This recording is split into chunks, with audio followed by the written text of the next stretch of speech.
ఐఐటిఎన్ బాబా అంటూ మన మీడియాలు కవర్ చేస్తున్నాయి. కుంభమేళాలో ఇద్దరు కవర్ చేస్తున్నారు. ఒక అమ్మాయి ఇంతకుముందు మోడలు, చాలా అందంగా తిరిగేది. ఆ అమ్మాయిది పాత విజువల్స్, ఇప్పుడు ఆవిడ సన్యాసినిగా మారినటువంటిది పెట్టి ఒకటి హైలైట్ చేస్తున్నారు. ఇంకొకటి ఐఐటిఎన్ బాబా అంటూ అభయ్ సింగ్ అనేటటువంటి అతనికి సంబంధించి హైలైట్ చేస్తున్నారు.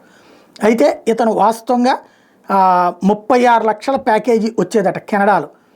అయితే అతను ఉద్యోగాన్ని వదిలేసి సన్యాసత్వం తీసుకున్నాడు. ఎందుకయ్యా అంటే అతని గర్ల్ ఫ్రెండ్ 4 years క్రితం గర్ల్ ఫ్రెండ్ ఉండేదట అతనికి.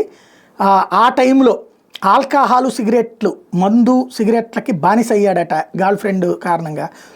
ఆ తర్వాతన వివాహం పాడైందట, వివాహం డిస్టర్బ్ అయిందట. అలాగే తల్లిదండ్రులకు సంబంధించి ఇబ్బందులు ఫేస్ చేశాడట. ఇతని తల్లిదండ్రులు ఇద్దరు ఒకళ్ళకొకళ్ళు కొట్టుకుంటూ వివాదపడుతూ వచ్చారట, లీగల్ లిటిగేషన్స్ ఫేస్ చేస్తూ వచ్చారట. వీటన్నిటి మీదన విరక్తి చెంది ఫైనల్గా నేను సన్యాసత్వం తీసుకున్నాను, ఇప్పుడు చాలా ప్రశాంతంగా ఉన్నాను, దేవుడి సేవలో గడుపుతున్నాను అంటూ అతను చెప్పుకొచ్చినటువంటి ఇంటర్వ్యూని News 18 లాంటి వాళ్ళు హైలైట్ చేసుకొచ్చారు.